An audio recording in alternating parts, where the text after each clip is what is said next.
previously on life. Put people back into the picture, make the global economy work for them. People's voice are going to become more and more important. There are some who win, but there are more and more who are being left behind. The opportunity to get a job, the opportunity to get in a situation where you can negotiate, where you can build your standard of living, is something that very many people want.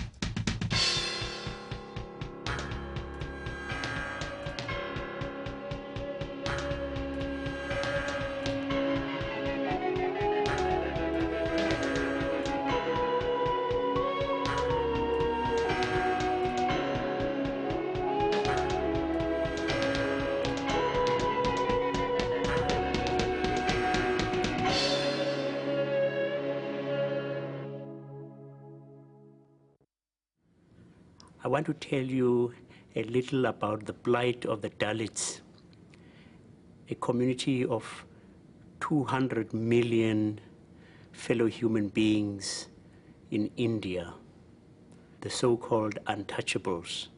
They suffer from discrimination under the caste system, which has dehumanized them.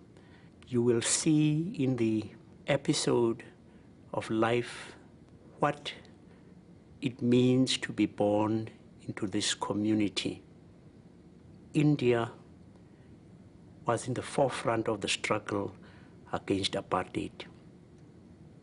We believe that the Indian people would want to end the scourge, which is a blot for humanity in this new millennium.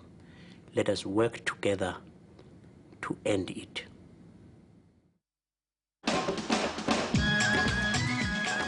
India today has nuclear weapons, a computer industry, and its very own Hollywood-style film industry.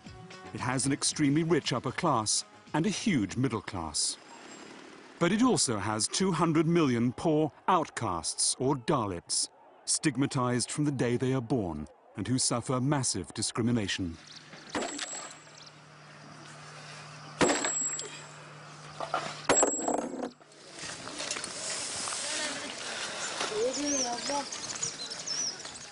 Veerasamy lives in a small village in southern India. All the inhabitants here are outcasts. Veerasamy's job consists of doing the washing for the 19 families in the village. Ma.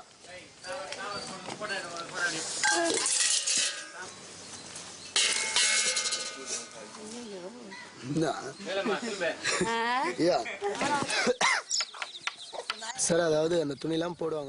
When I go and collect the laundry, I ask why we have to do this. We have to do it because we belong to this caste. People say we will be reborn, and that's the reason why we must do it.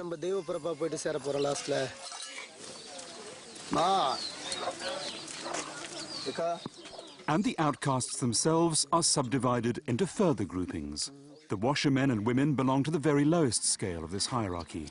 The only payment Veerasamy receives for his work are leftovers from the meals other inhabitants in the village have already eaten.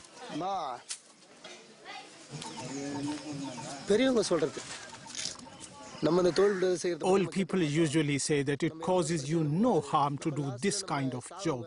They say that in the end you will go to heaven for having done this. Do you believe that? One would have to die to find out.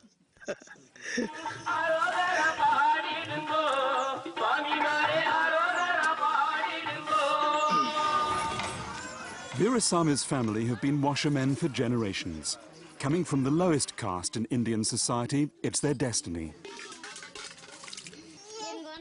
His wife Dasam and their 3 children help him do the work. If we had our own land, we would be happy. We would not depend on others.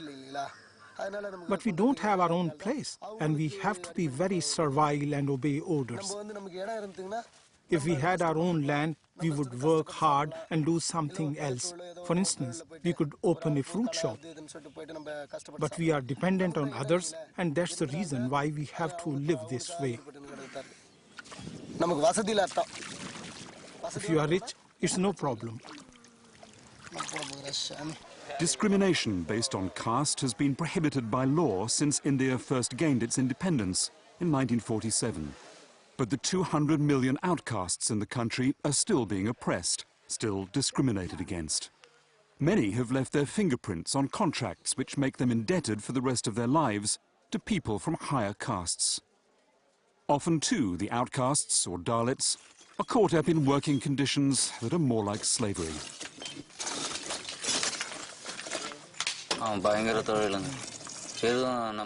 This is very dangerous work. You can hardly avoid being hurt, but we have to work. The stones cut me on both my arms and my legs. Look at the scars on my legs and here. But we tolerate it because we are fighting for our lives. We are fighting the Grim Reaper. It is a hard and dangerously deadly job.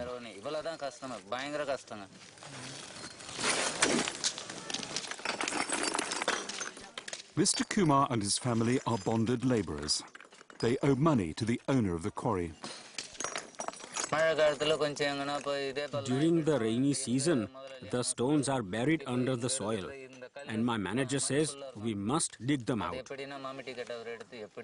We have to dig out the stones and cut them to pieces. If we don't, we receive no payment.